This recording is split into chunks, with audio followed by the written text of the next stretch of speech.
It's been 6 months since the accident. I remember because Elizabeth was helping me sign my name on our daughter Jenny's birthday card. Slowly, she guided my hand, helping me create some legible signature rather than the scribbles of a child in kindergarten. The best that I was able to manage with such little practice. It seems that when one loses a limb, it's quite likely to be the dominant one. For me, it was the right. I was concentrating on my writing, trying not to make her do most of the work when I felt it. I hadn't noticed the phantom feeling of my elbow resting on the table besides me.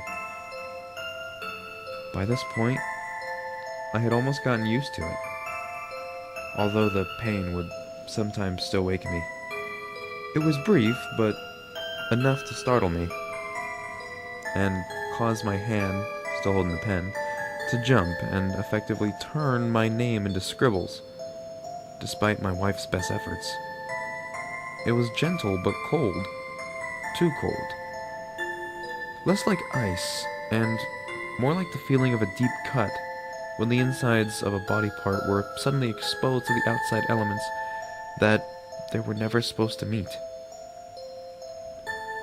When Elizabeth asked, I shrugged it off, telling her it was an unexpected pain in the hand that was convinced it was clenched, even though it didn't exist.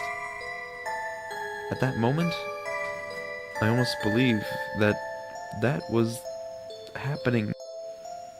The next time it woke me, I was asleep on my stomach, with my phantom arm dangling off the bed. I've slept like that as long as I can remember, and when I first felt it, I thought my hand had fallen asleep and causing the pins and needles sensation that I had often felt.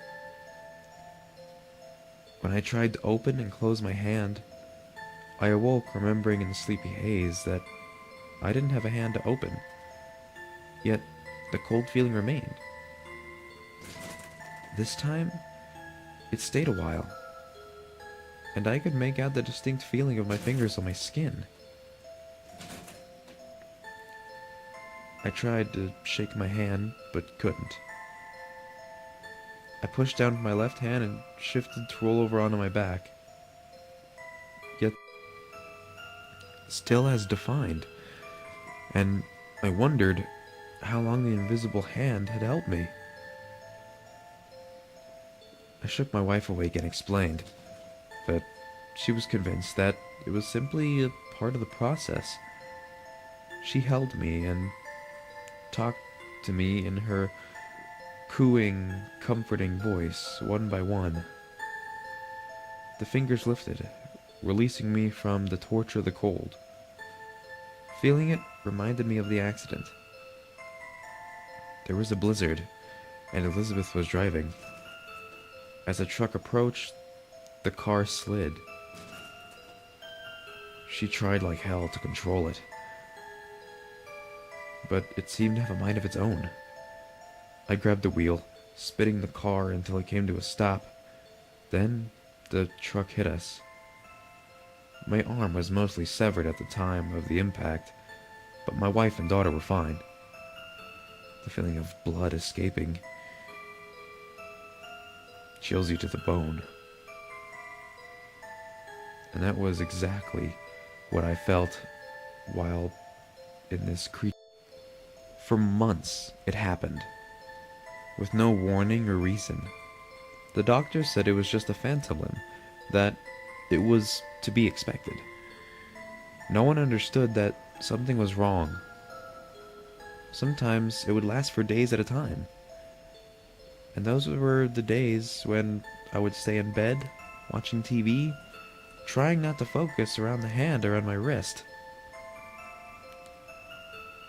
Trying not to think of the thing that was holding me. Sometimes its grip would loosen, only to tighten again, as if the hand didn't exist, was sore from holding my hand that didn't exist for so long. The one day it stopped, For a month or so, nothing happened at all. I had gone from living with an unknown entity at my side every day to finally being free. We all lived it up during that time. We went everywhere, from the Grand Canyon to Disney World. It had been forever since we had the opportunity to spend time as a family again, and we enjoyed every moment we had. Grateful to have suffered only a small loss. Family. We had opened up the cafe again, and my wife was doing what she loved. My daughter and I were at the cafe. It was closing time. She and I sat at a table outside while Elizabeth closed the register, chatting about the upcoming middle school dance. My wife joined us and locked the doors. "Want to come with me?" she asked, patting the bag of money in her hand awaiting deposit at the bank across the street. Jenny jumped up, eager, no doubt to get one of the suckers from the candy dish that the bank kept at its counter. "I'll warm up the truck," I said, fishing my keys from my pocket. My wife nodded in approval and walked me to the truck, kissing me on the cheek through the window. And again when I rolled up the window. They headed down the side of the truck, and I turned to check the mirror when I saw it. A truck barreling down the road headed straight for my wife and daughter. I screamed their name and threw the door open when the hand that wasn't there suddenly jerked to the opposing side of the truck, holding me in place as I kicked and screamed. The kiss on the glass of the window was the last I ever got, and the hand had never left.